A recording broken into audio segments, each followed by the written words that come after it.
Come on, you suck.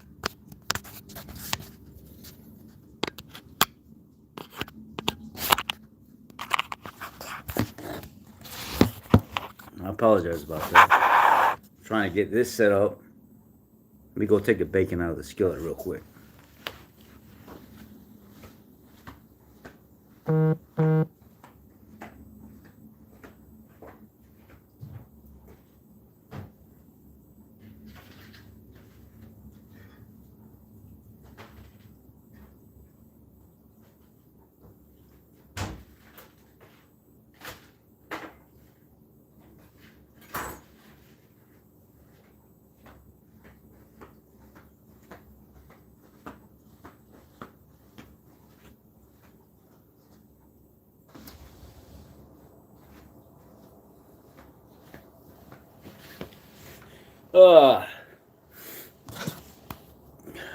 I feel better, but I'm not, I'm not 100%.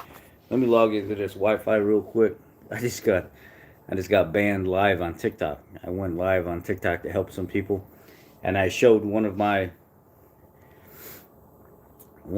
accessory fun items that I like to use on the weekends whenever I go to practice, and they kicked me off right away. Said you're banned until February 1st. Okay. All right. They must have some kind of really, really, really good intelligence scan stuff or whatever on TikTok that they don't have.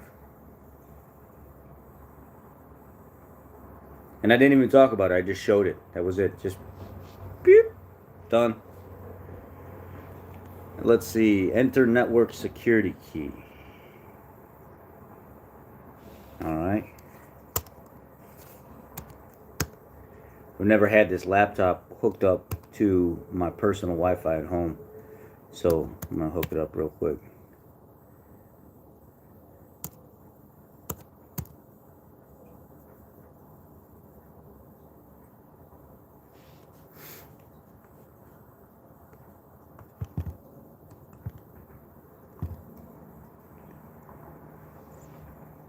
And then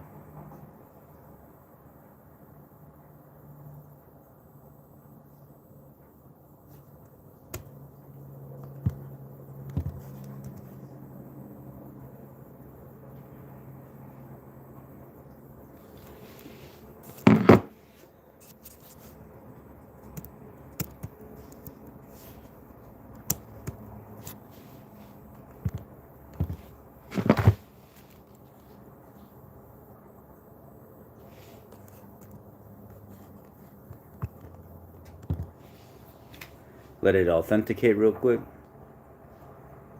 It says connected to a secure server. Got it. Let's go on Ford's website real quick.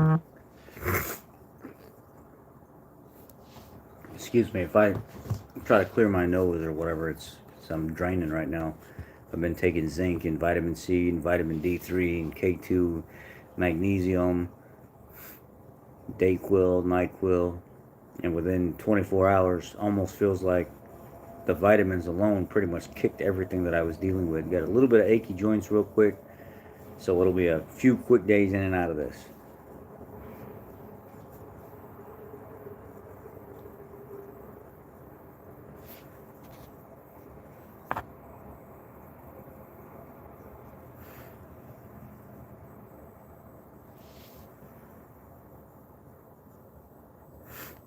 Alright, so I'm going in. What did you need? Fix it. What did you need again? It was what was your issue you were dealing with?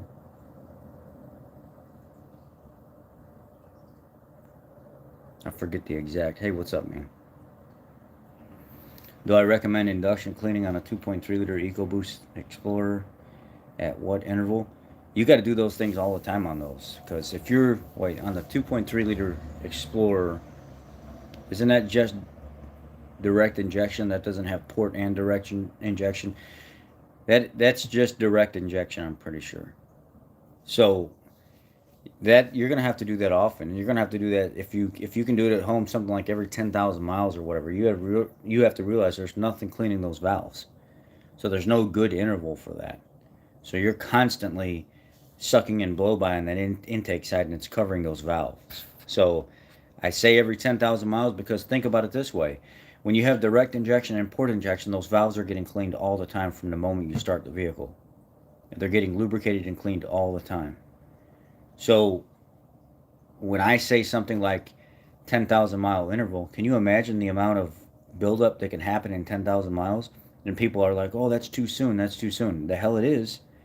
What do you think's happening from the time the vehicle started with direct injection and port injection vehicles? Those valves are getting cleaned all the time.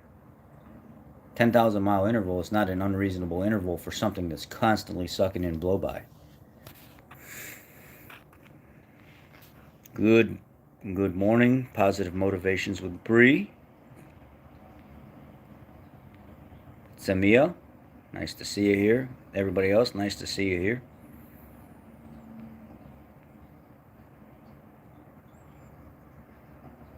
Have I taken any MMO? You know I have.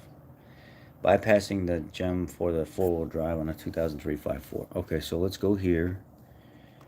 Let's look at a 2003 5.4.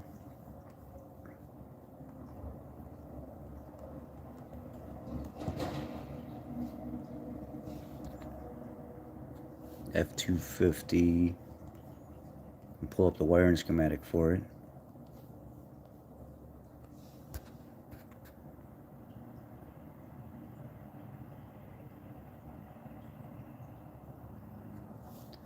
Any advice on dealing with rude techs? I started a lube tech job about 60 days ago, and all the techs are very rude to the young kids. Makes me just want to find a different field. Yeah. So this is what you do. Whenever they want you to come do their oil changes and their tire rotations and stuff like that, tell them my job is right here in this quick lube lane. It's not to come over and babysit your ass. So if you want to be rude and you don't want to at least treat us like people, then I don't have to come down there and help you.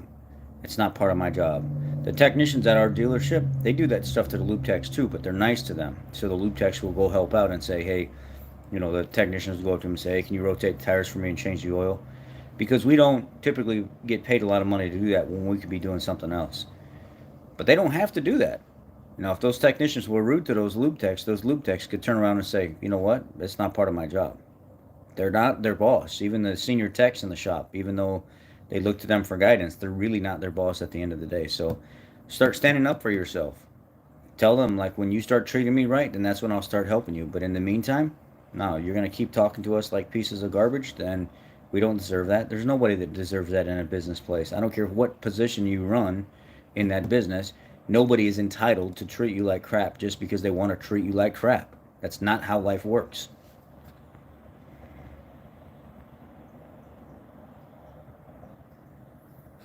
As I always say on this channel, Chris, you could never go wrong with a catch can. It's just extra security for catching even the smallest amount of debris that could get recycled back into that intake.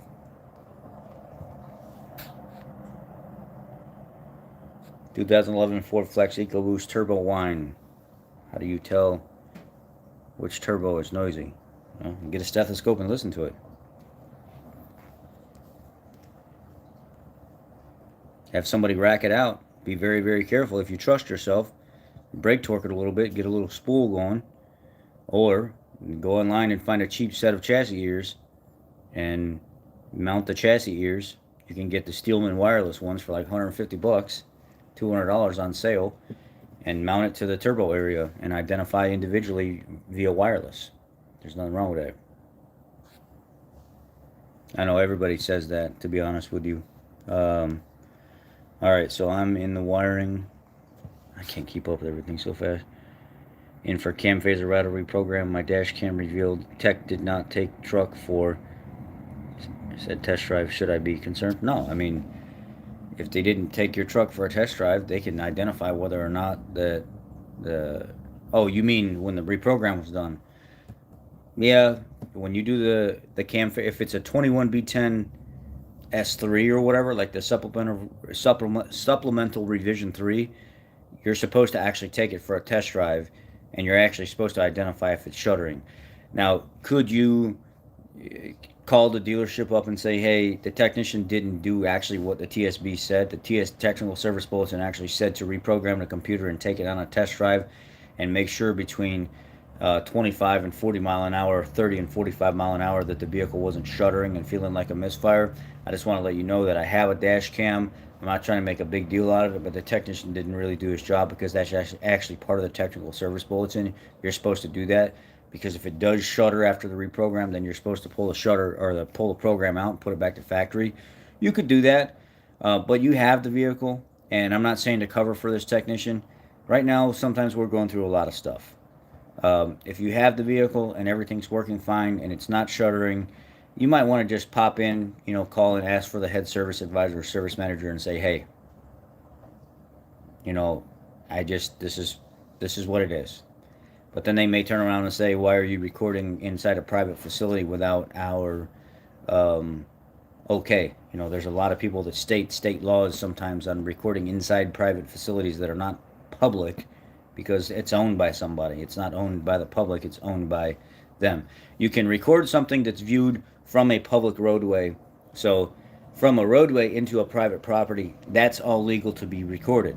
But once you're inside a private facility, now you have certain laws and stuff to take place that actually can get you in trouble for recording inside private facilities.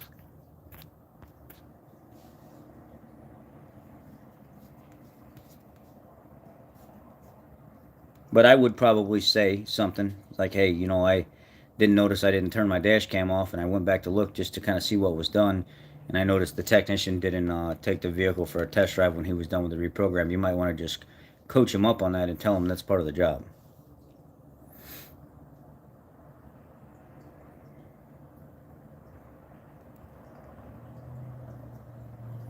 All right, so I'm in the system right now.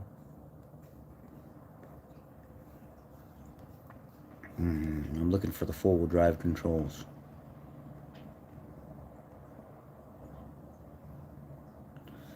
Let me set this down for a second.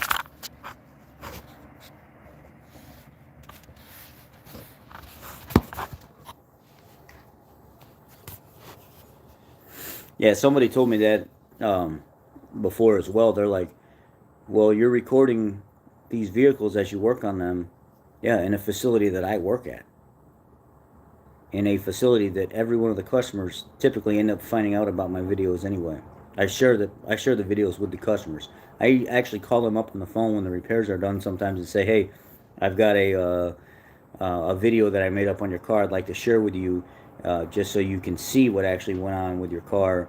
And then sometimes I'll even go live and I'll demonstrate what I'm doing, and then notify the customer while I'm live that they can actually watch me work on the vehicle, so I don't hide anything from the customers.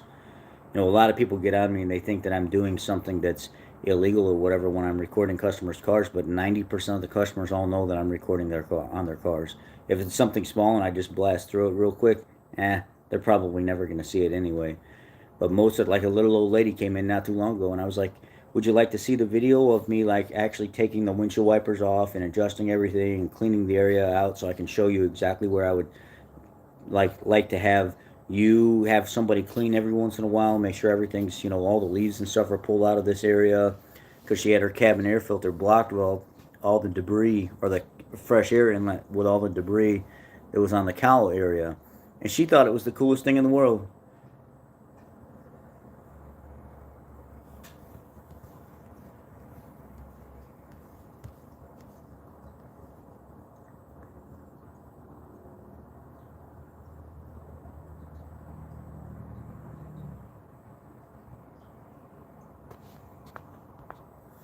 '16 Expedition Ecoboost had a trans fluid exchange back at 75. Thinking of getting it at another one done at 110. 75. Yeah. That wouldn't be a bad interval.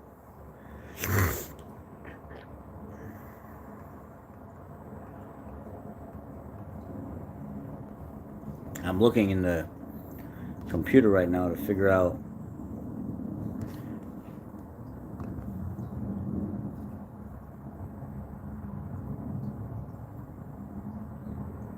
Oh, electronic shift control.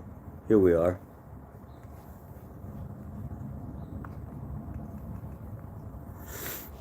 Okay, so it says that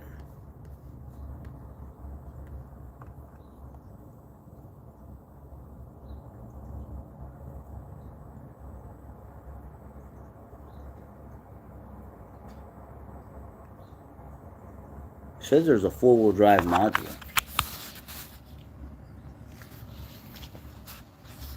My God, it's gonna be all blurry and.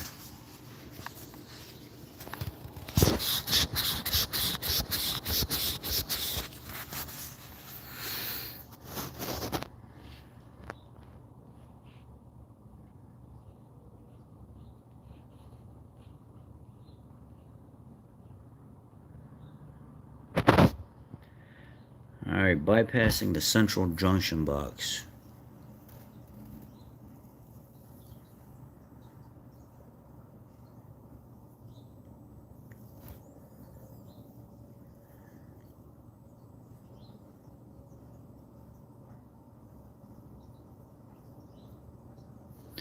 So the brake pedal switch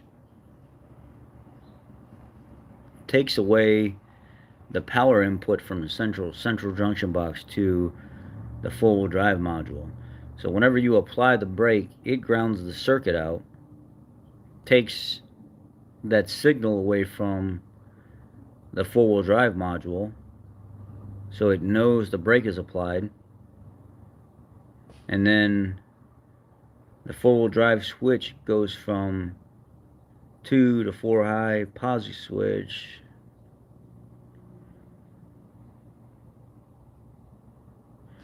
Dude, how are you going to bypass all this, man? Because it is looking for 4 inputs from the gem module right to the four-wheel drive module. I don't even know how you would bypass this. It's looking for a 15 amp input from the central junction box. It's looking for a 10 amp, 15 amp, a 10 amp.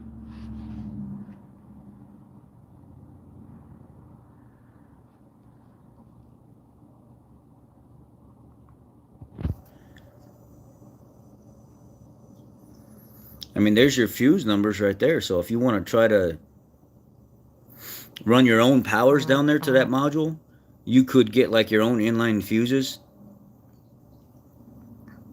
Right, so again, but what I'm saying is you could make your own fuse block itself, like get power from the battery and bring it in, and then actually run your own inline fuse with a 15 amp to this location here, and a 10 amp to this location here, and you could inline fuse each one of them. But it says hot in the start position, so you'd have to make sure that some of these were removed whenever you got out of the vehicle, or toggle switched off, like four-wheel drive on off, four-wheel drive on off. These should only be hot in the start position, and then hot in ACC position, in run or ACC, and then four-wheel drive while running. So you can label each one of them if you wanted to, and you could hook them off of a toggle. You could flip it when you started, hot in start or run, hot in run or AC. So maybe that would be a way.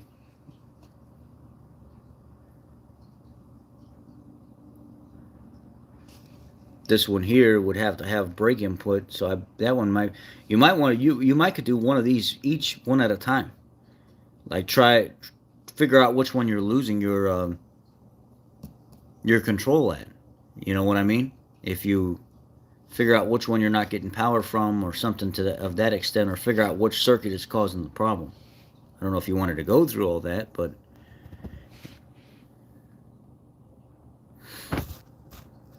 any suggestions on the maintenance on a 2018 Focus with DCT? 41,000 miles, runs good, no problem. Alright, change the DCT fluid now. Maybe looking to going with an AMSOIL DCT fluid. What else are you due for? You can, plugs. Go ahead and change your plugs out now. You got about another 10 to 20,000 miles on the coolant, but if you wanted to go ahead and knock all that out now, you could.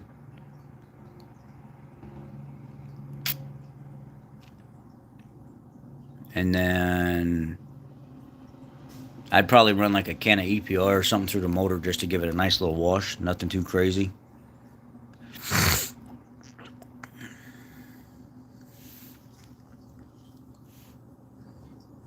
You can get a little can of EPR right on Amazon. I mean, I guess they're not supposed to be selling on Amazon, but they do.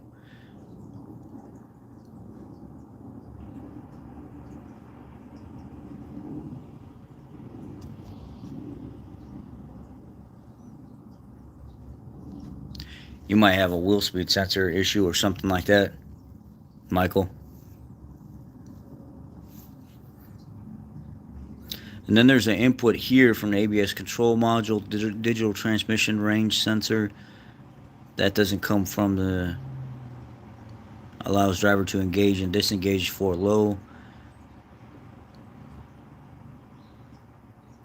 First oil change at 1,000 miles. Nope, I haven't heard back from the engineer. He got a hold of me day before, so he got a hold of me Monday, and he said, make sure you send me your email. You forgot to. So I sent him the email and everything, and he said, I'll be in touch with you. So he actually reached out to me showing that he was interested in actually working together. So I didn't reach back out to him. So that was pretty cool of him to do that when I'm clearly the one that dropped the ball. So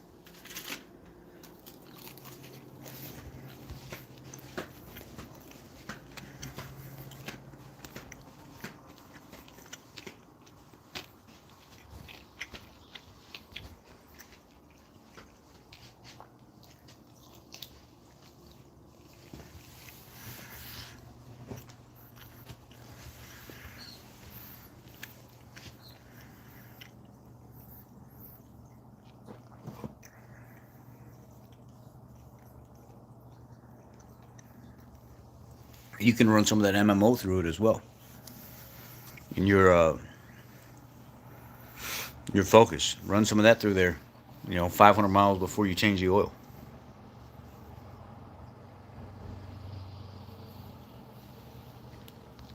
What is it? Anyone have a problem with a Fusion 5-speed manual, and does the car doesn't like it unless you're pushing the clutch to the floor? Well, you can also adjust the activation switch underneath the pedal as well. Make sure it didn't slip. Make sure the input switch didn't move, like kick up or down, or I mean, you shouldn't have to stand on it. There's no way. That's not normal for you to have to stand on the thing through the floor to get it to start. You should be able to just push it down until it stops and you're good to go.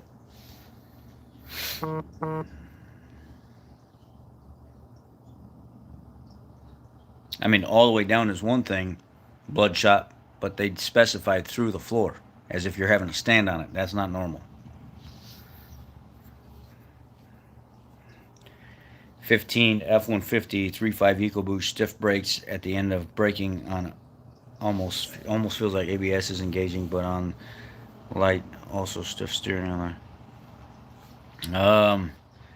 15 F-150 3.5 Ecoboost stiff brakes at the end of braking and almost feels like ABS is engaging, but on light stuff. They had a recall on some of those master cylinders, right? If you had the last 8 of your VIN right now, I'd go ahead and plug it in for you while we're on live, and I'll run it. The last 8 of your VIN is not going to do anything for these people on here.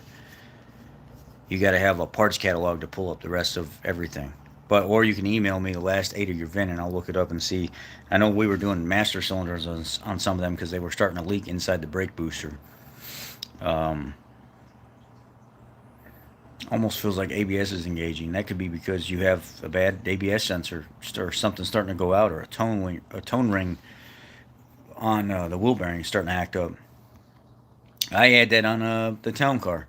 Would never set a code, would never set anything. And I'd go to come to a stop, and then all of a sudden, right when I go to come to a stop, right before it would stop, like 4 or 5 mile an hour, I'd feel this brake pedal pulsation real quick, and then it'd go away. And I said, what the hell is that?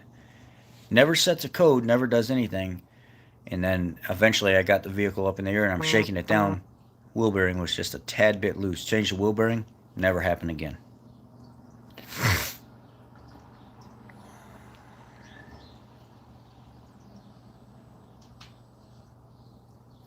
I mean, I do have a POV. I think I have a 2022 Super Duty. I have a bunch of time spent on one particular vehicle where I'm actually out driving it in the parking lot and everything else, and showing you guys the undercarriage, and I was dealing with some noise vibration issues from this truck. So I've got a lot of content on 22 Super Duties already, more than I should.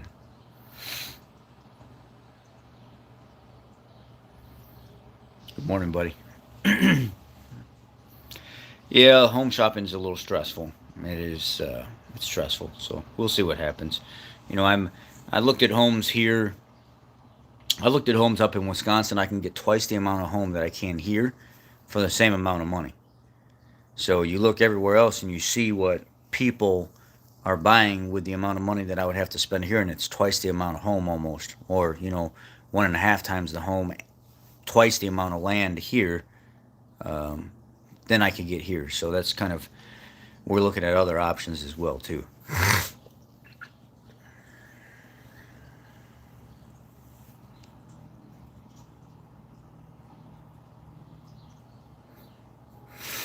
Look up underneath that clutch pedal and see that activation switch that you got to push in. Check and make sure that it didn't get kicked out of adjustment. It's not sitting true.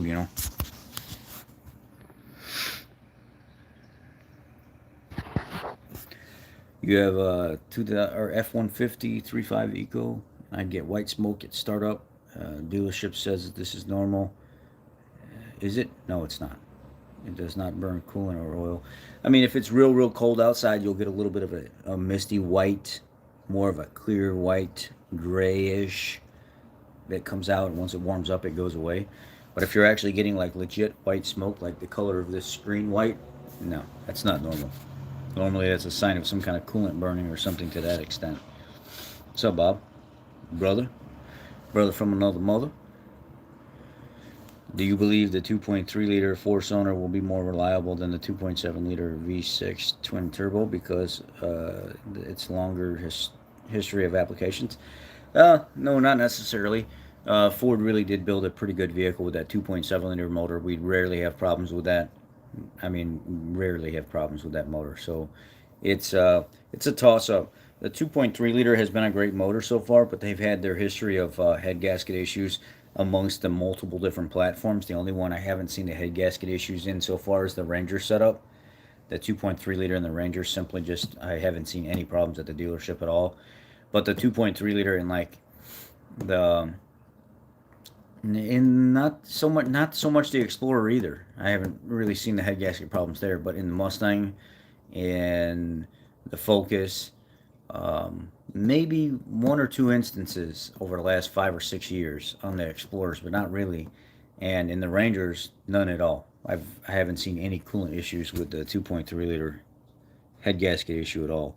So I want to say I've seen less problems with the 2.7 liter, just to be honest with you overall. And that's just my train of thought. I mean, I could be wrong, but that's from my experience.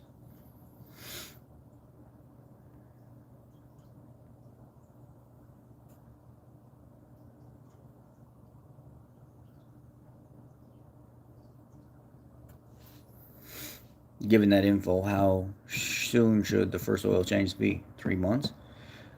Do it as you see fit, the bear. Do it as you see fit.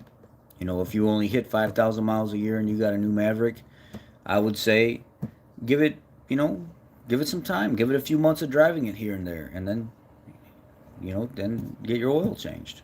It ain't rocket science. There's no real reason why anybody should stress out over that. As long as you're doing it by 1,000 miles, you're fine. Whenever you see fit. As long as it's by 1,000 miles.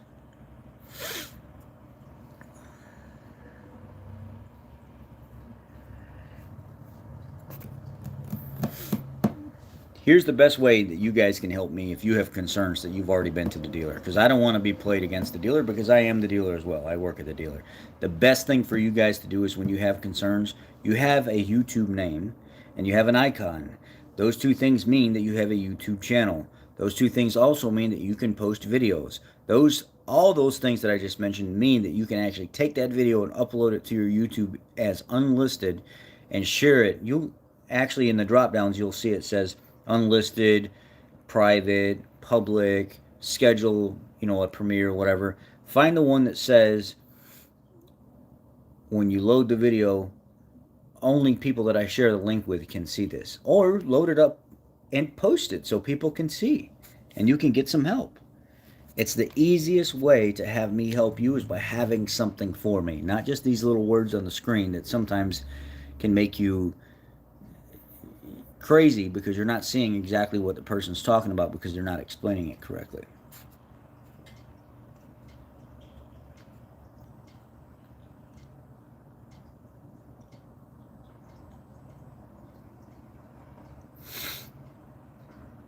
Am I feeling okay?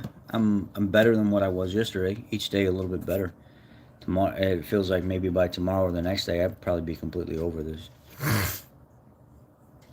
In my 2019 Fusion, TSB for coolant leak says on or before April 2019.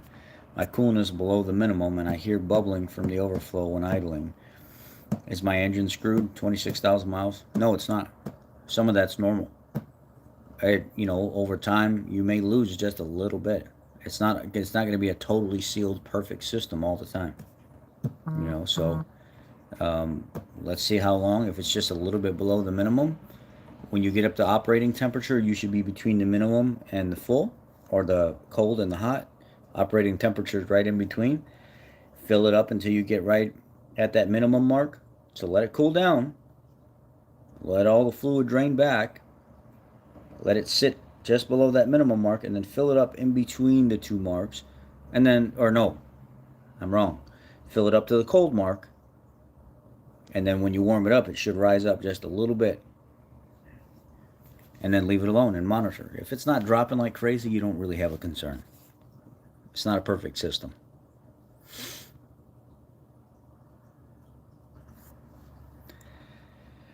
Hey, yeah, what's you mean of perfectly?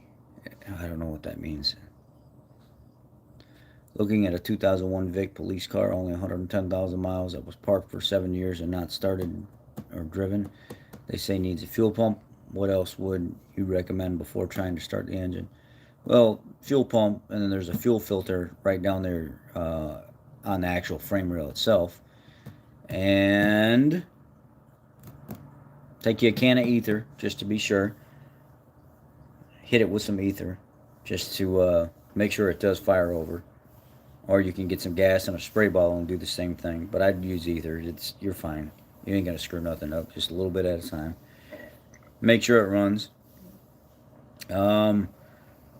Fuel pump, fuel filter, and then when you get a chance, get a set of plugs in it if the ignition coils are good. Make sure the air filter is not blocked.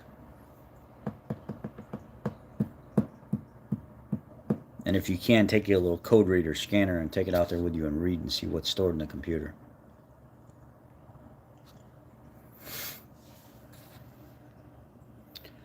Options on new Toyota vehicles. What is Toyota? Options on new Toyota vehicles. I'm sorry, I don't even know what this word Toyota means. I apologize. I'm of no help. Sorry. Hi, Rich. 19 Raptor with spun rod bearing. What's your opinion on variable pressure oil pump under load, 70 psi, idle and drive 30 psi, and cruise 23 psi? I don't know how I feel about that. I don't know enough about a variable pressure oil pump.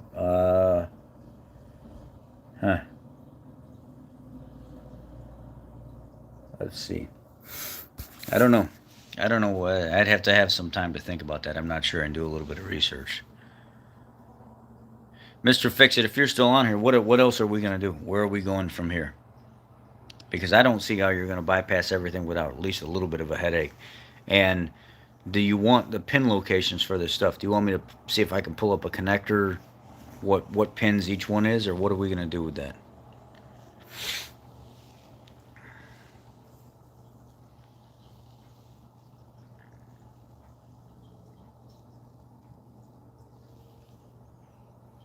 I may have missed it. Were you able to post the information on warranty on APIM? What are you talking about, warranty on APIM? Is it on warranty on your APIM? I mean, we'll do that privately, not here if it's on your specific stuff.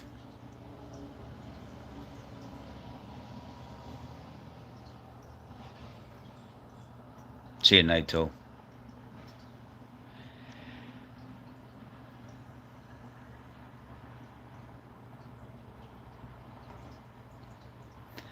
'17 F-150 3.5 liter just had cam phaser reprogram done about a month ago. On cold start, I get an aggressive rattle and goes away quickly. I experience a slight shudder when coming to a stop. Yeah, you got to have that programming pulled back out of there, Chris. So go back. They have another program called 21 EO3 or something like that, and it's to remove the programming and then drive it again. And if it continues, you need phasers.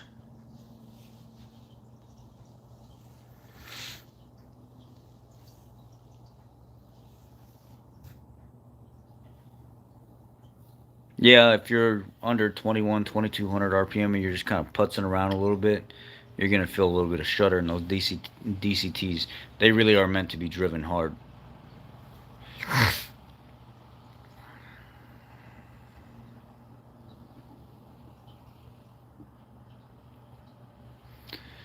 CJ, cam phasers getting replaced right now. You went ahead and okayed them to put the guides and the chains in? Yes, absolutely. Is it necessary? No, it's not. Not at 35,000 miles. You still have a lot of time left on the guides and chains. But as a precautionary, sure, smart move.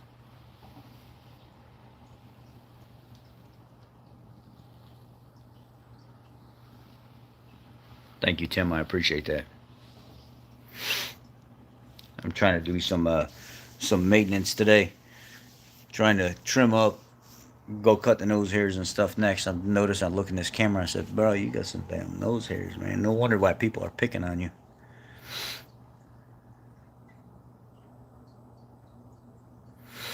The way we do the transmission flushers, which we've never had an issue, is we do just a 12 quart run. We pull the pan down completely. We fill it up with fresh oil. Start the vehicle, and as the vehicle's running, we add 1 quart, take 1 quart, add 1 quart, take 1 quart. So it probably comes out to an 80% type deal. We don't ever do 100%. Can cause issues. Opinion on the 2.3 liter and the 21 Explorer? We've had no issues so far.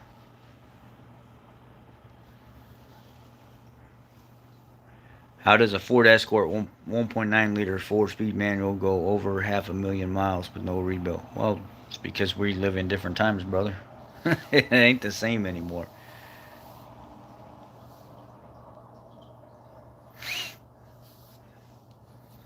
What are you gonna do, Mister Fixer? Are you gonna do that? Are you gonna do what you said with the high-low relay, or are you gonna do? Or are you gonna fuse each one of them with like an on-off type switch? Let me know how you do that. I can't wait to see the video on that. Have you had a chance to work on any of the base model Mavericks, and if so, what are your thoughts? No. Oil changes, stuff like that. I've got one of the main reviews on the internet on the Maverick. Taking it out, getting underneath it, checking everything. It's basically all it is a Ford Escape and Ford Bronco Sport, just in a truck frame. It's all it is. So there's nothing complicated about it. Seems like a very easy vehicle to work on.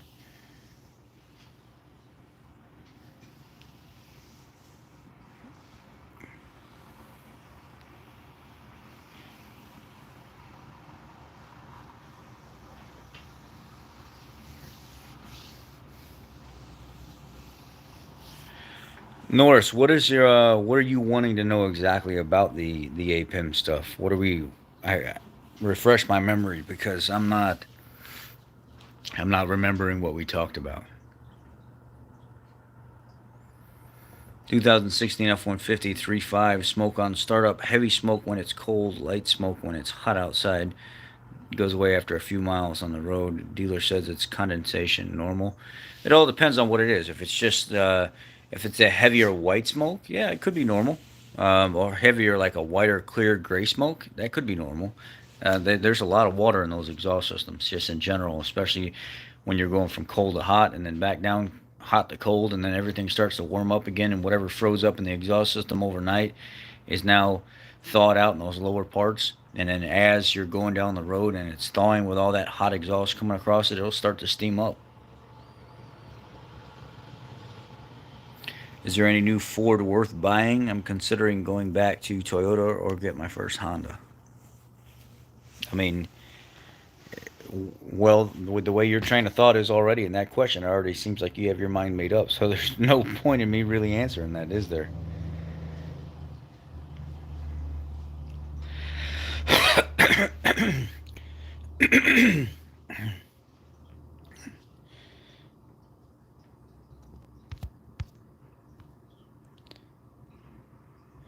um, any of the new vehicles I've seen, any of the new Ecoboost especially, you smell fuel in the oil.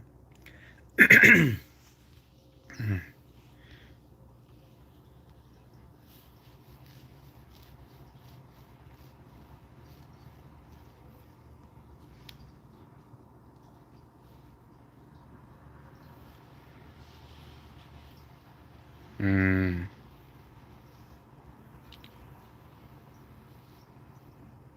What's my opinion on the Godzilla motor and the F-250s and higher? Love it. It's a great motor. Some people have said that they've had some spark plug issues and spark plug wire issues. But other than that, I have not really seen any issues.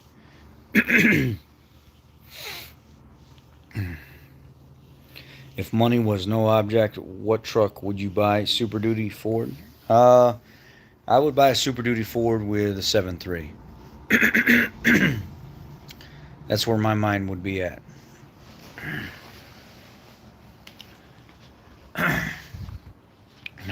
I wonder if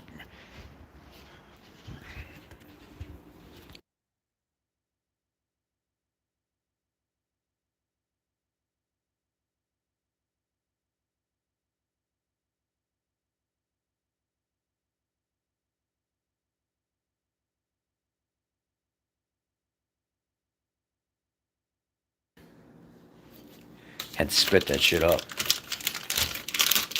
Didn't want to do it on camera.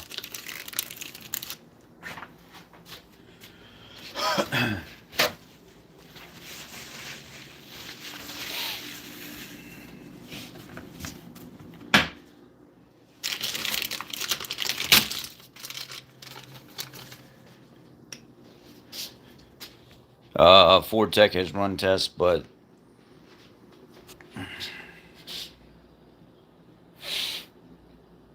it won't code. Oh, here. This is what you do. I'll show you real quick. This is what I want you guys to take to your. Maybe I should make a different video on this so everybody, all the other dealer technicians can find out. But I'll show you real quick. You guys let me know after I show you this whether or not you want this in a separate video so we can actually get people help that this happens to. So on the new FDRS systems, on the new 2020 and above systems where they can't generate or fail code, I'll show you what you got to do. When you go into, this is your PTS database. This is what all the technicians look at. So when we go in here, let me know you're watching right now, Norris.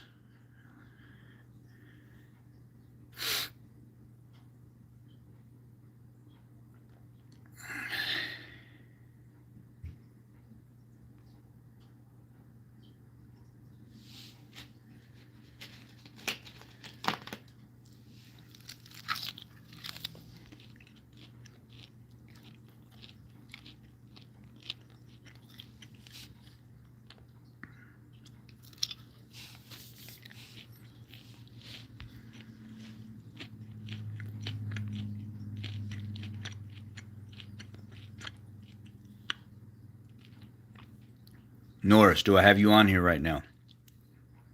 We're on a little bit of a delay.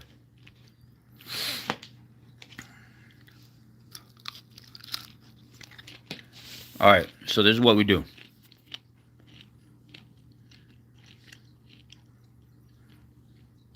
You're going to go here to this diagnostics tab. I'm going to plug a VIN number in there real quick. I'm going to try to anyway. Hold on.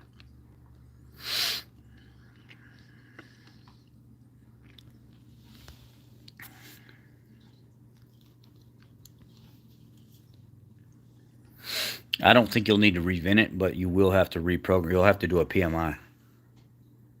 And that process, it will actually probably revin it for you. You won't have to. Yeah, so you know what? You might be right. You'll have to PMI it. Let me flip this around real quick. Because I'm going to pick a VIN number and I'm going to try to keep it covered up. Not that it matters, but read VIN and DTCs. No, buy VIN. And then let me see if I have any previous ones in here. I do.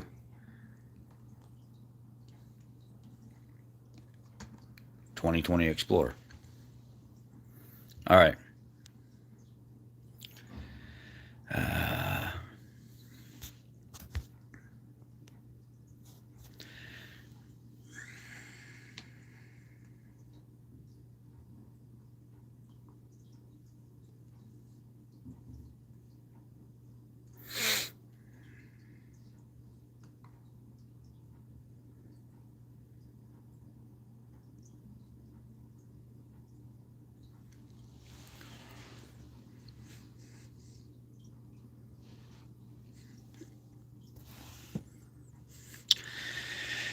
Oh, this is going to be difficult for me to do.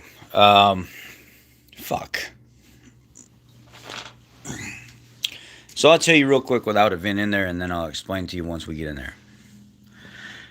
Under this diagnostics tab, right here, there is something called an Rvc Assistance Form. When FDRS does not generate a, what would you call it, a synced online data pinpoint from step by step by step by step, eventually you hit a wall. And it's going to say something like, APIM is not up to the latest programming.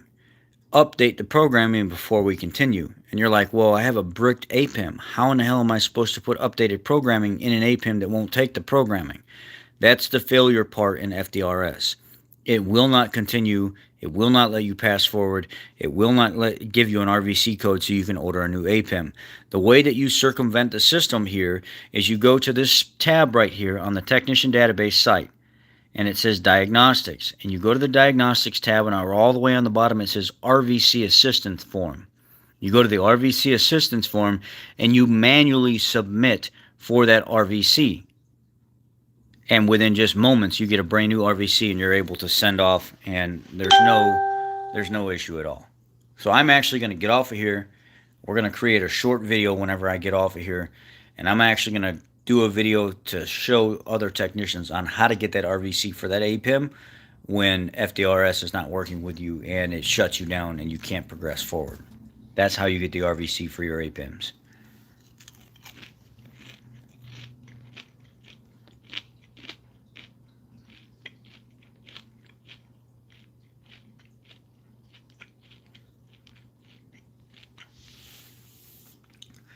Yeah, they could do it, but they're not going to do that under warranty.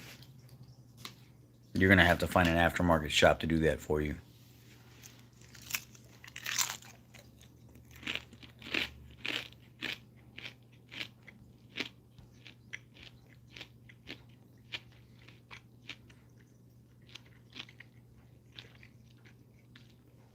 I mean, a full synthetic is always going to be your best bet.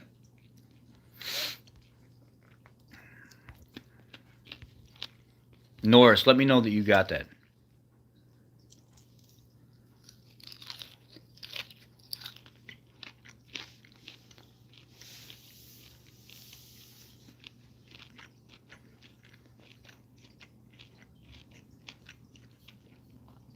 What do you mean your clutch bite point is on the floor?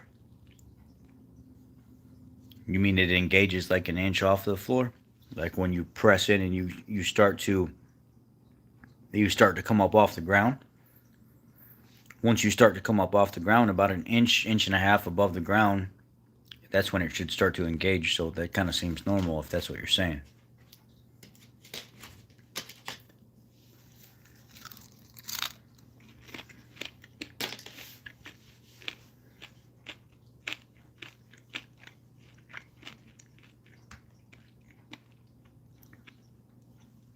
There was a gentleman I seen the other day. He already had one of those new Tundras in the shop, He had to pull the cab off of it to do some services or something to the turbos. He said there's no room to work inside the vehicle. You have to literally pull the cab off of the vehicle. I don't know if that's true or not, but he had the cab up off of the vehicle because he couldn't get inside to do any of the work where he needed to do the work. And then there was another gentleman on here.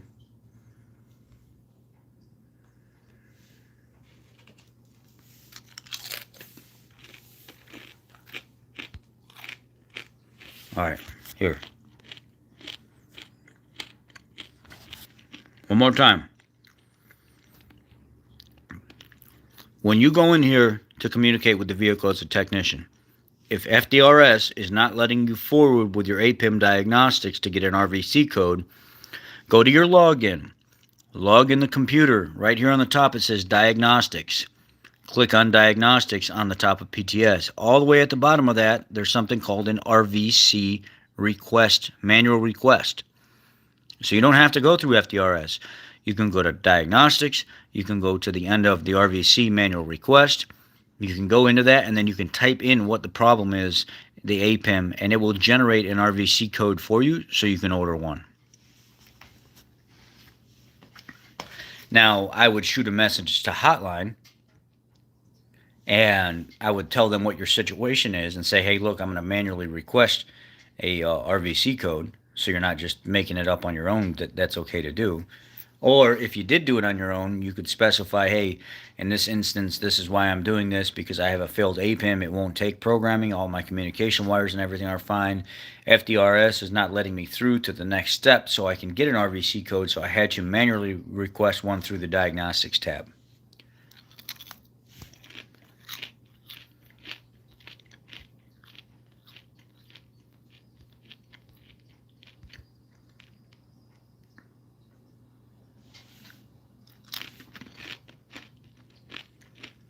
Let me know you got that, Norris. Okay. Thank you.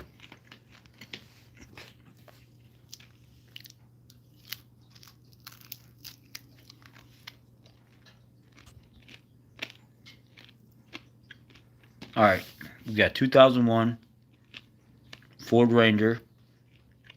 The immobilizer keeps going out. 2001 Ford Ranger. Customer has to keep replacing the immobilizer.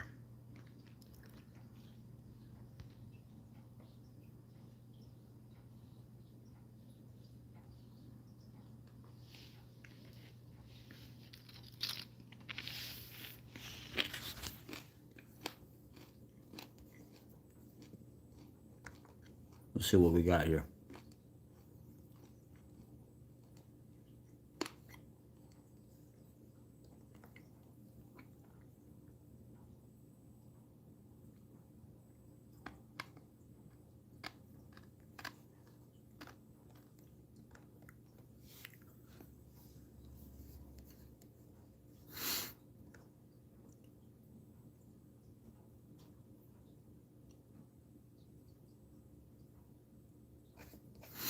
Symptoms, workshop.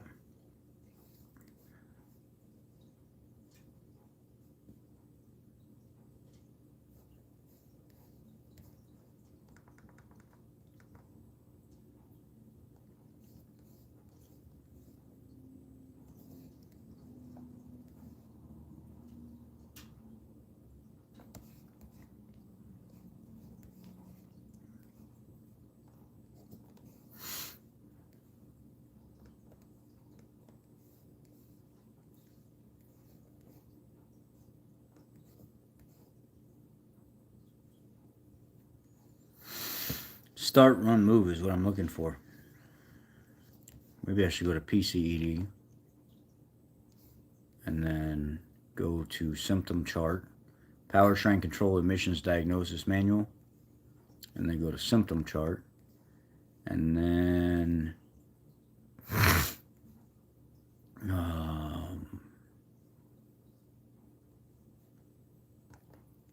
symptom chart index.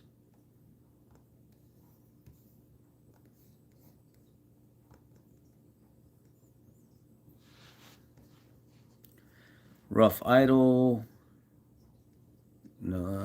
secondary air injection, fuel delivery, exhaust, PCV, evap. I want to see no crank, no start.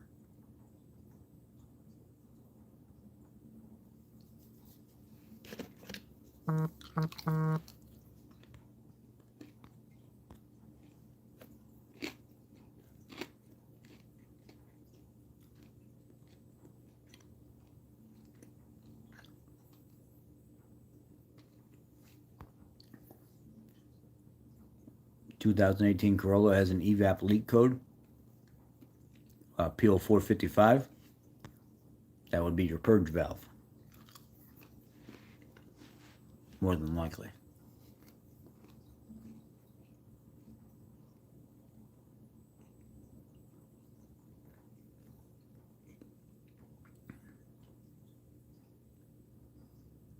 (30306) is the chapter it says I need to be in.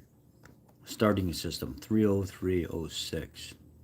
30306 starting system. And it is a 4-liter. Diagnosis and testing. Symptom chart.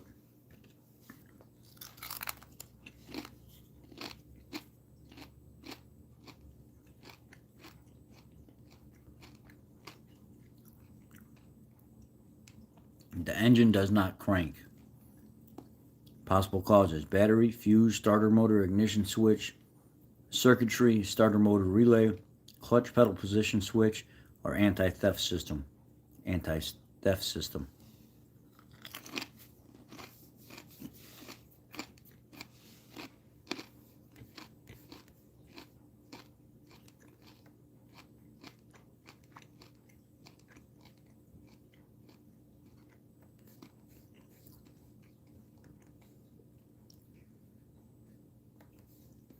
Pinpoint test A.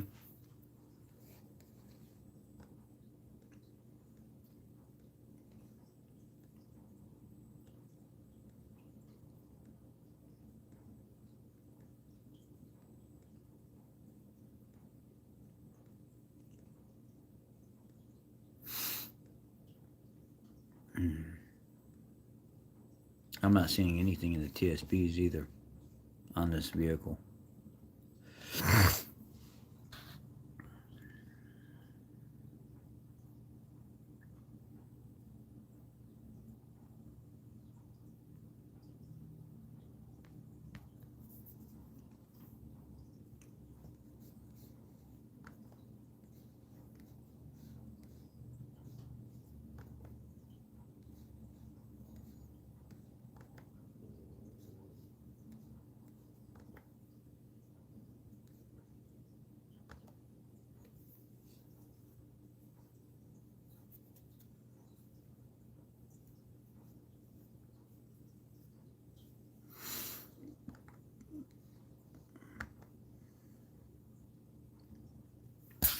Well, I'm going to have to get off here and do some research and find out from this fella if he's got any codes present, and then I'll continue to help him from there. If there's anybody else that ends up needing anything, what grease for ignition key? I don't know. White lithium? You can use a. You can also use a little. I think they put white lithium on it or something like that in the packaging too when you get the tumblers.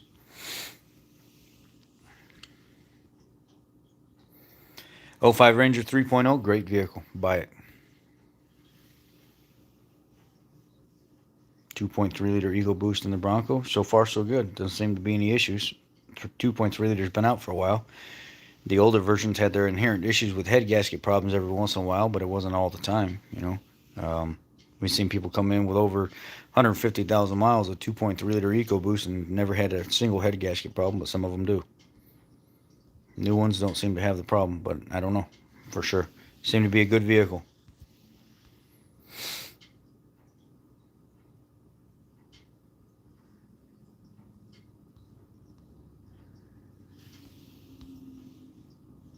11 Lincoln Navigator. Can the rear shock be separated from the rear air spring for maintenance? I mean, it should be able to. I mean, that's 11. Let's look it up real quick. Let me know that you're here. Check in with me so I know that you're still here and you're with me, so I'm not doing this and then you bailed already.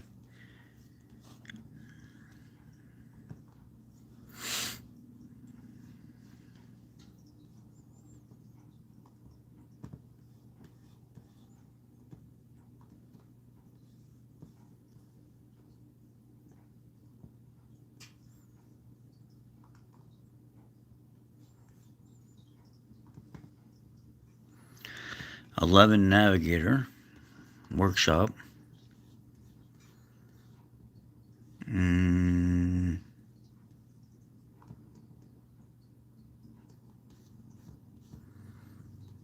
Suspension.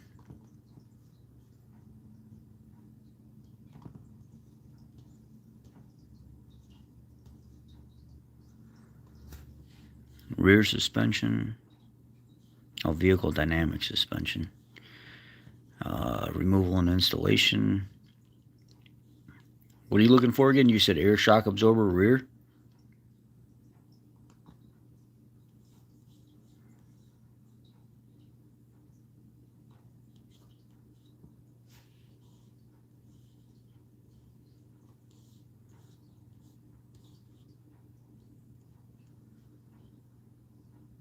Yeah, so it looks like it comes right out of the center of it. You unbolt the top part. It looks like you unbolt the top part here. Take the nuts off the top. It drops out of the center of it, and then you unbolt the bottom, and then you just stick a new one up in there and you replace it. It's even got your torque specs for you.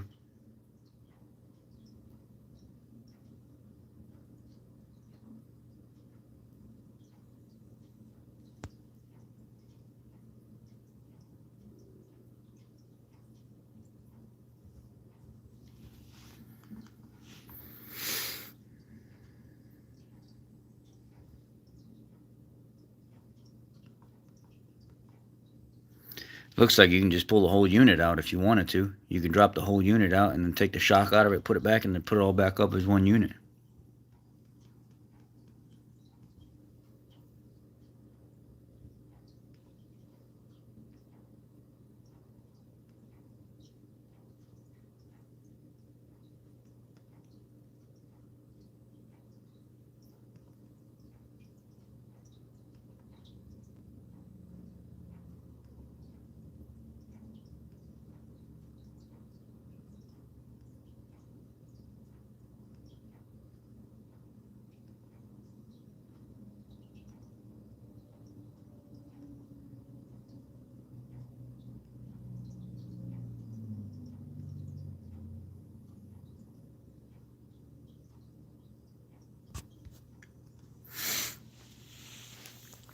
So yeah, you can. What else we got? I'm gonna jump off here. I'm gonna go cook some eggs. Make me some toast. Eat a decent breakfast. Take some zinc, vitamin C, D, K, magnesium, and go and lay my happy ass back down. Panoramic sunroof Explorer on a 21. I mean, bruh, I'm the guy. I'm the guy sitting right here. Does anyone? Yeah, how about Rich? How do you get rid of it? You're going to go get some Seal Glide from Napa. You're going to get some rubbing alcohol, and you're going to clean out the channel everywhere in that roof. Actually actuate the roof up and down. And you're going to clean the channels and stuff out all the way around inside as much as you can. Then you're going to take some Seal Glide and a little paintbrush, like a little art brush, maybe even bigger, just a little fan width like that, and you're going to dip it in that Seal Glide, and you're going to re-lubricate everywhere things rub and move back and forth, and that's going to start fixing that chatter. And then as it gets better, you're probably going to miss spots, and it's going to continue to chatter.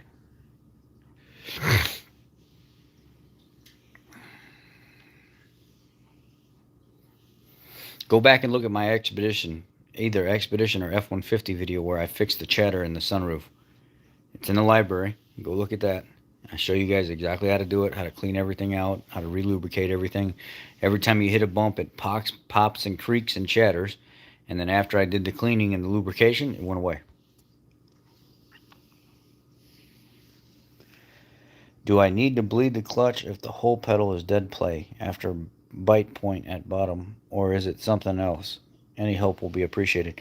I don't understand your terminology is my biggest problem here. What are you talking about, dead play? What are you talking about? I don't, that's the part that I don't get, so that's why I'm having a hard time helping you.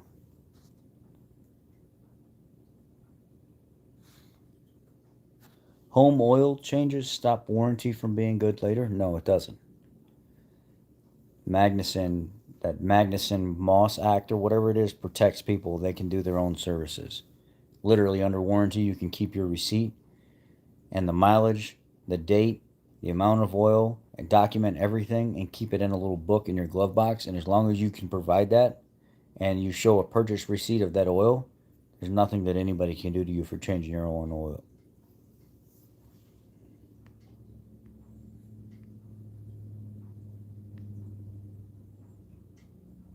I mean, I would try bleeding it if I was you, but I mean, I don't know how else to respond to your question. If you don't think the clutch is wore out, then obviously you need to try to bleed it. Put new fluid and stuff in there, flush it out.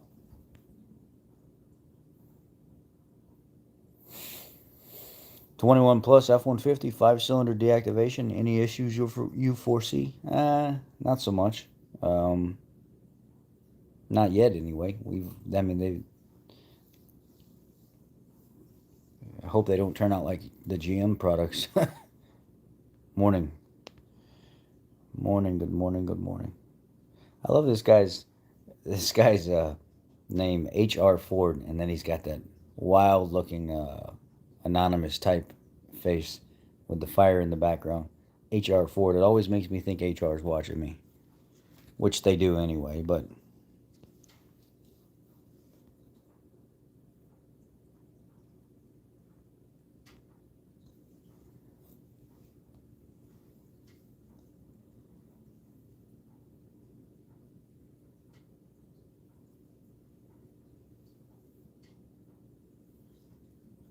oh yeah, you're probably right. You probably do have to bleed it then.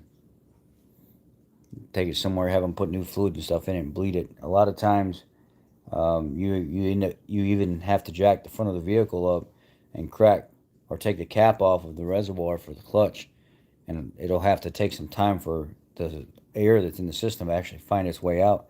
I've seen people lose their ass trying to bleed a clutch on a Ranger, and I come into the situation, pull it up to my rack right before I go home, take the two front feet, swing it over underneath the frame, lift the front of the vehicle up like a foot and a half off the ground to where it's up pretty good, and then go home, come back the next morning, and the fluid level dropped down and the air bubble came out, top it off, spin the cap over, drive it like it's brand new.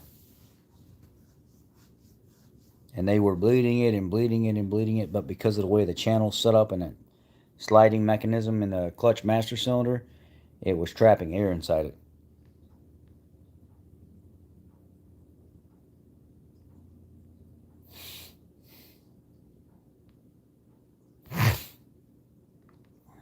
What else you guys want to know before we get off here?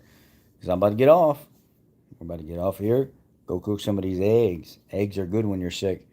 Eggs are the only food that have every single nutritional vitamin and mineral that you could possibly need to live off of. You could live off eggs every single day forever and never be vitamin or mineral deficient because it's the only thing, because it's considered an embryo, and it's like the complete living form of nutrition all in one mount or one substance. So I don't know if you guys knew that or not. You can look it up, and it's got like selenium and all this other stuff. Like all these things that your body needs, all can be found in eggs.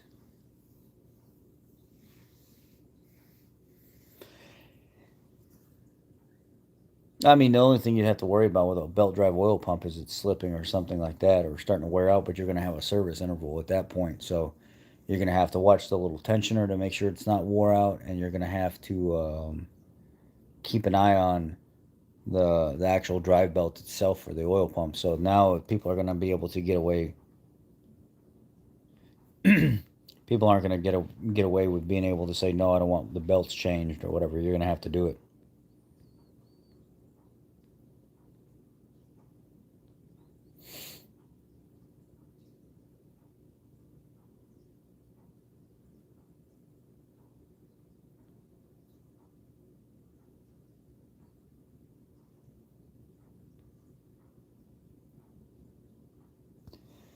2011 5 liters.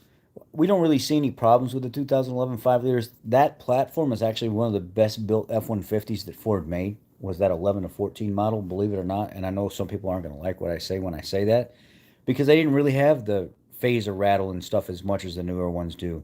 Even the EcoBoost platform. The only thing that you would see every once in a while is a vacuum pump leaking on the back of the passenger side motor, and IWE problems. The integrated wheel ends for the four-wheel drive would start to act up.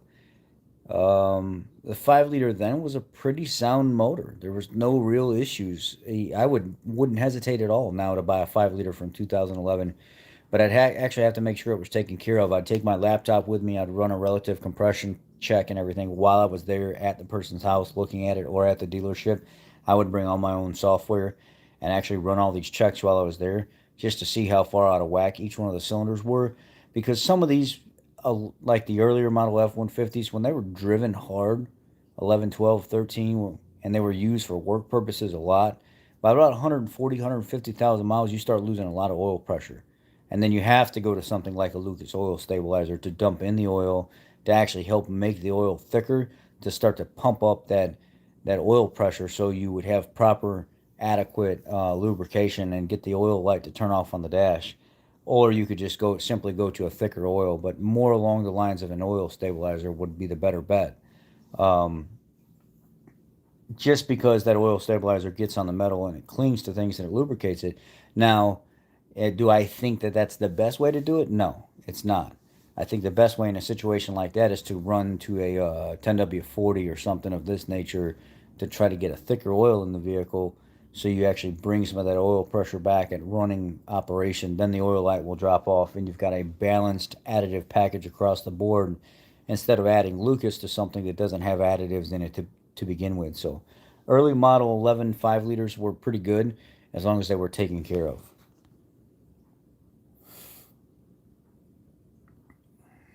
Oh yeah, the eye injury is, it's it's gonna have a little scar there forever.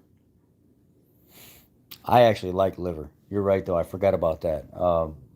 Eggs and liver have like the most nutritional value, even more than plants. A lot of people say plants and everything like that, but when you actually break down the protein chains and amino acid chains and fatty acid chains from plants, let's just say you took a chain, a block chain of amino acids from a plant. You might see one that says 11, and then it'll say 13, and then it'll say 22, and then it'll say 7, and then it'll say 15. Well, that's each one of those types of amino acid in that chain are only as strong as their weakest link, which would be like the 6 or the 7. So it's a very weak amino acid chain. But if you were to go to something like an amino acid chain from an egg, you might see something like 32, 28, 40, 39, 32. Well, that amino acid chain is substantially stronger for supporting skeletal structure, rebuilding, and things of this nature. And it's a very adequate nutritional amino acid chain that the body can use very well for many things. Plants don't have amino acid chains that are that big, so they can't support the protein source as much, so you have to eat much more of them. Eggs have very high amino acid chains that have a lot of other additives and stuff in it, or not additives, I'm talking like we're talking about car stuff. They have a lot of other supporting nutritional parts to it that support everything: the brain, your eyes, your ligaments, your tendon, your cholesterol, your hormone production. Liver the same way. Liver's the main source of what everything goes through in the body, so it has It actually has vitamin C. It has all these other things in liver that other things don't have. And it's in very, very, very high amounts. So on my other nutritional channel that I had back in the day where I would talk about these things and I would break down the nutritional values of foods to teach people and dispel a lot of myths, kind of like I do in the automotive industry, is I like to hear what people have to say and then I'll go research what they have to say. So if you're telling me that a handful of almonds has all this nutritional stuff to it, but yet I find the adverse side to it, it has a lot of oxalates, phytates, it has a lot of anti-nutrients to it as well. Well, if I'm a person that is immunocompromised, or if I'm a person that has a lot of issues with my immune system, and I'm eating foods that are high in oxalates and phytates and things of this nature, my threshold for what I can handle anti-nutrient wise, it's going to overfill, and it's going to make my immune system more compromised because now I'm to the point where I can't handle any more of this, and I'm eating a lot of healthy foods that also have a lot of anti-nutrients to them as well. It's the same thing in the automotive industry when I look at this product versus that product versus that product. That's why I say Lucas Oil Stabilizer has its place in people's vehicles, but it doesn't have a balanced form of additive package from left to right. You can put it in that vehicle, and yes, it will buffer a cold start rattle. Yes, it will add to some oil pressure or something in your vehicle, but overall, it doesn't have a wide spectrum of protection. You're adding something to oil that's already balanced, and you're taking away from the additive package because you're adding something in it that doesn't have an additive package. So that's why in turn I say we should go to a maybe a thicker oil that has a balanced package across the board so we're not taking away from what we already have in there.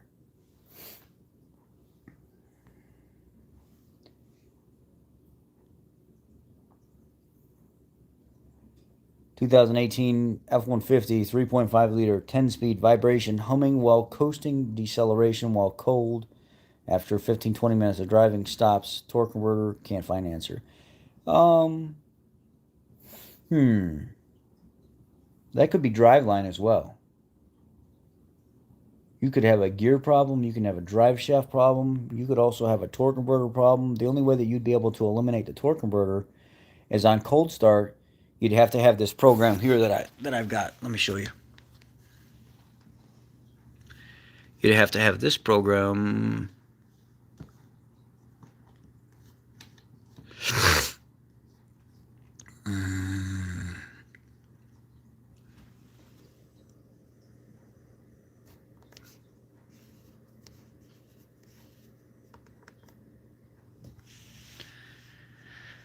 You'd have to have this program scan.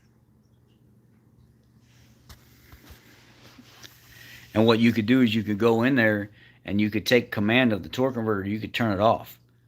And you can make sure the torque converter wasn't the problem. Then the other thing, like the bad 300 or Mr. Fix It, well then you can, if you can get into your data logger and you can take control of your torque converter, you can actually disengage TCC on, TCC off, and you can turn it on and off to make sure that's not your problem. The other thing would be for you to go ahead and pull your drive shaft and check those U-joints and stuff. Make sure they're not bound up. Make sure you didn't sling a weight. Pull the fluid in the rear end. Just go ahead and change it and get it. Pull the rear cover off and look and see if you see any damage or excessive metal buildup on the magnetic plug. There's a couple things you can do to make sure, but it does sound like you're in the right direction with that.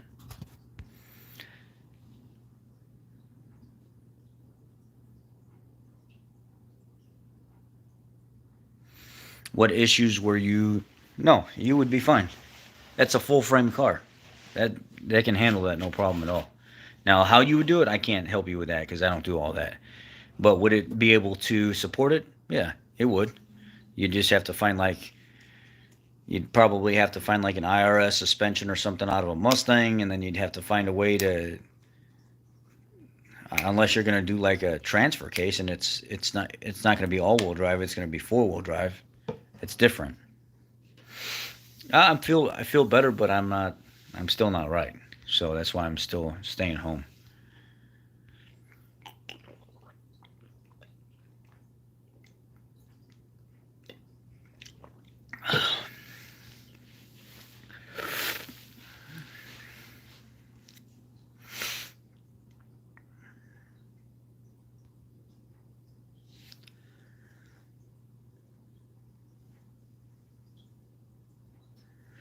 What issues would I run? Okay, no, not that. What causes oil consumption in 5 liters? My compression test showed no problems.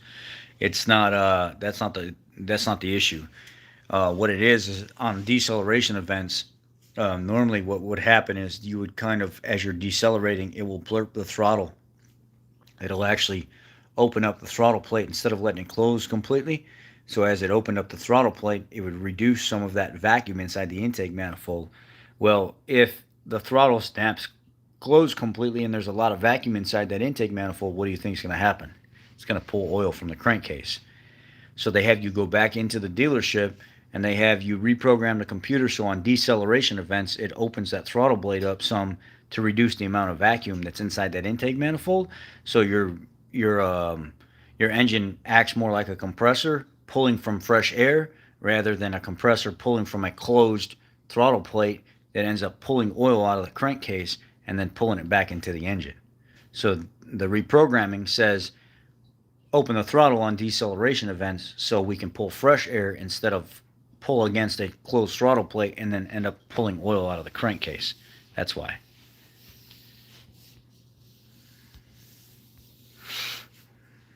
Yes, I recommend a catch can on everything. You guys know this by now. If you can put a catch can on it, you should. And if you're newer here, I apologize. I just answer these questions all the time and it becomes redundant.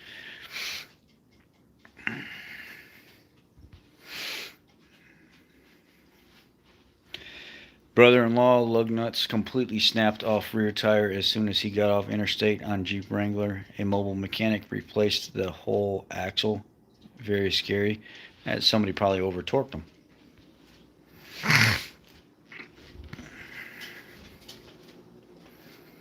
Hi Rich, my 2009 Lincoln Town Car lose power as well as dash, speed screen on dash. Any ideas while I'm driving? It will come and go. Yeah, you could have you can have a charging system issue as well. What'll end up happening is when the charging system starts to act up on that car, it'll start shutting down certain components, and then if the charging system comes back online, it'll start reactivating things on that in that vehicle that can be run because the voltage is present. So for one, you need to make sure you have a good charging system.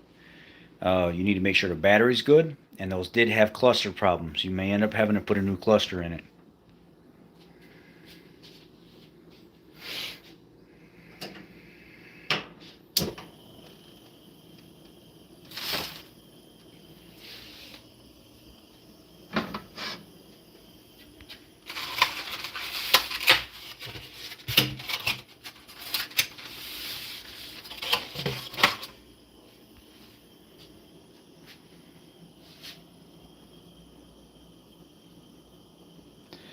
Intelligent key is not working except driver door on 2018 Expedition. You got a trailer brake control module that you guys unplugged that lower connector underneath the dash, and you know what I'm talking about if you did it. Did you unplug the lower connector of the trailer brake controller? Because a lot of you guys do that stuff and it messes with the intelligent access, and then you got to reach down there and plug that connector back in.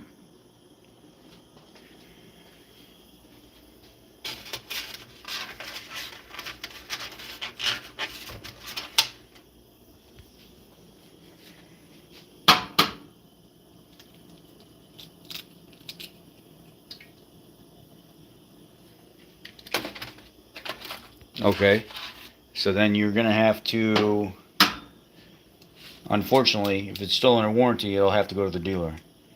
Because if the intelligent key access is only operating on that one, 9 times out of 10 you got water down inside that door and it's damaged the circuit panel on the back of that door handle, taking out the intelligent key access.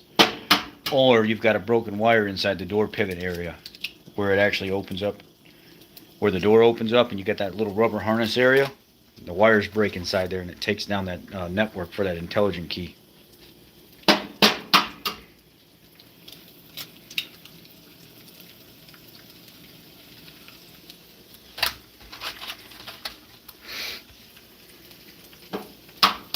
Hello.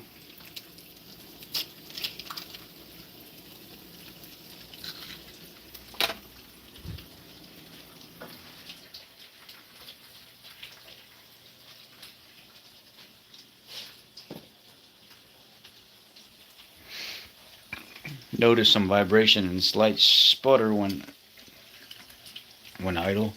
My dash is fine. And idle is at around 1,000.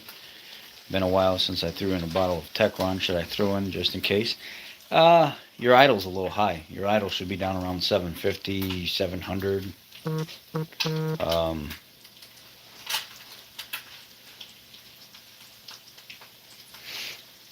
No. But there's ways that you can disconnect that cylinder deactivation. You can actually use your 4Scan program. So if you buy 4Scan and buy the OBD Link Doggle EX, you can actually go into each one of the individual modules. They have a forum online. This is why I tell people all the time, if you guys learn to do a little bit of research, you could be dangerous. But some of you guys follow these people online and do some of the stupidest shit and cause more problems for yourself. They actually have an online group for 4Scan that teaches you how to go in there and reprogram that module to make it think that the vehicle was built without auto start stop and turn it off. You don't even have to have it on anymore. You'll never see it again until you reactivate it through the computer.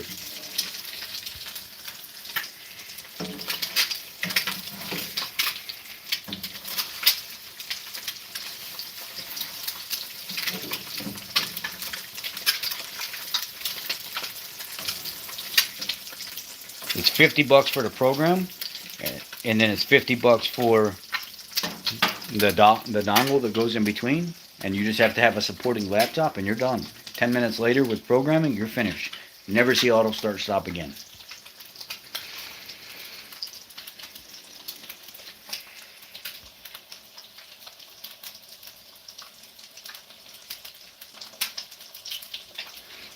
Thomas, stuff like that is going to be very, very hard to pinpoint. I know people want immediate answers and they think the dealer is supposed to be able to find it right away, but a lot of times when it's not active, if it's not actively doing it all the time, it's going to be impossible to try to duplicate that sometimes.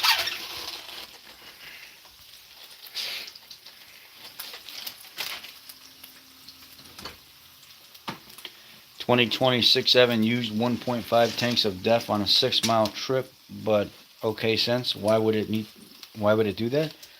Probably had a lot of cleaning to go through. I mean, if it has a lot of cleaning to go through in a situation like that, I mean, that sucker's going to run, especially when you get a good, nice, long run. It's going to clean.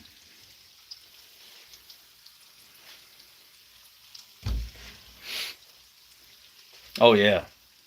4Scan, buddy of mine came to me, and I won't do it through the dealer because I don't want to get in trouble from the dealer. But a buddy of mine came to me and he said, "Will you turn this damn auto start stop off?" And I said, "Yeah, there's actually an online site real quick. Let me go on there for you." And I went to the site online.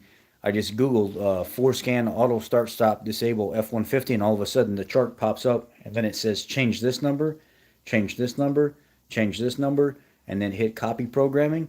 Boom, gone. Doesn't even look for the switch anymore. Doesn't even put the little display for the auto start stop on the dash anymore. It disables the system completely. And you didn't mess with any of the wires or anything. And it never comes on again until you reprogram that vehicle to make it actually come back online.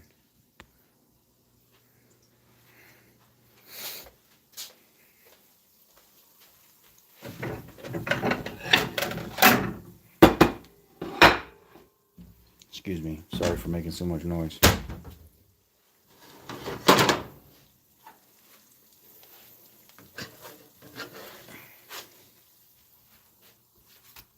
Cooked the eggs in the bacon grease.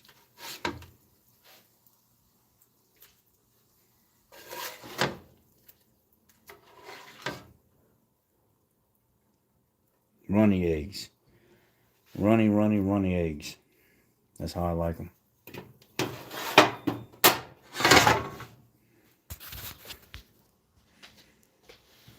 No.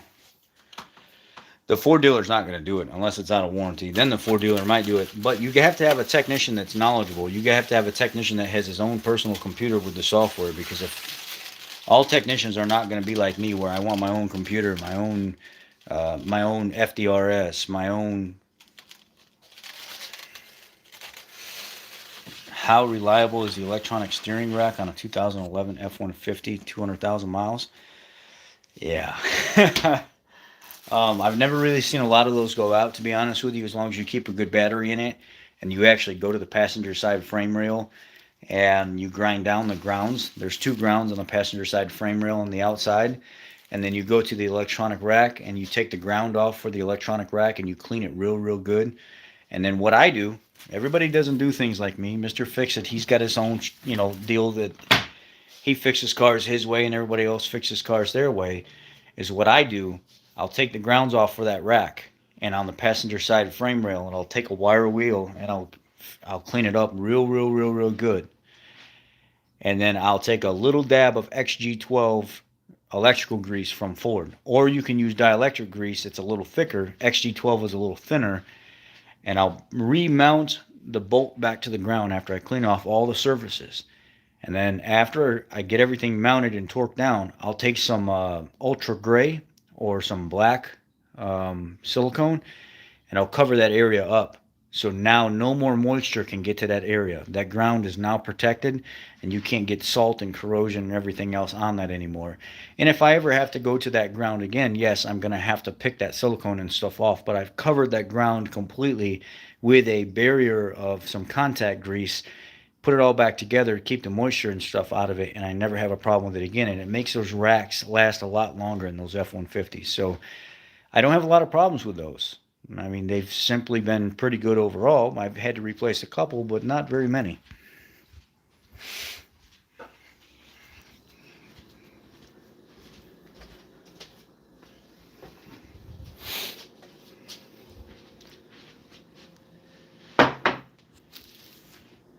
Where else are we at here?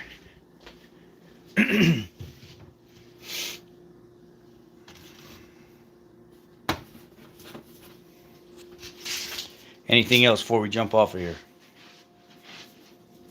Because I'm fixing to smash this. And then probably go play Call of Duty all day while I lay in bed. Or off and on all day. We're going to talk about a topic later that's going to get some people fired up, baby. We're going to talk about a real good topic later. Channel's going to be popping tonight. People are going to be in their emotions and everything else. You know what that topic is going to be? Mr. Fix-It knows what I'm talking about. It's going to be a very emotional, in my feelings topic. It's going to be that diagnostic fee is a ripoff, and it should be free. Woo! We're going to get in people's feelings tonight, baby.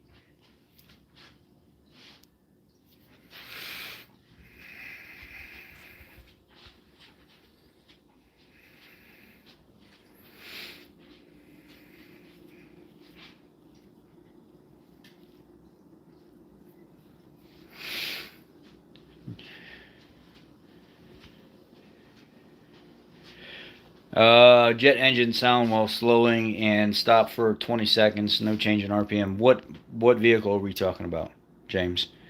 Is it an F-150? Because they do make a lot of transmission sounds that sound like a wind.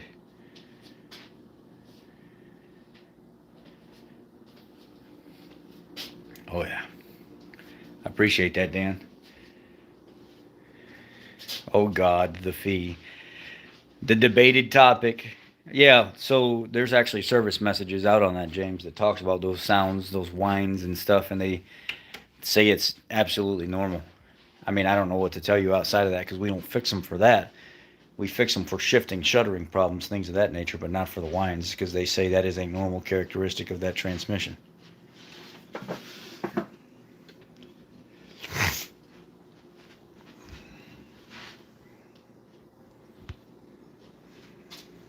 All right, that's it. I'm getting off here. I'm going to go eat my food over here. I appreciate y'all. I'm jumping off. Have a great day. Be blessed.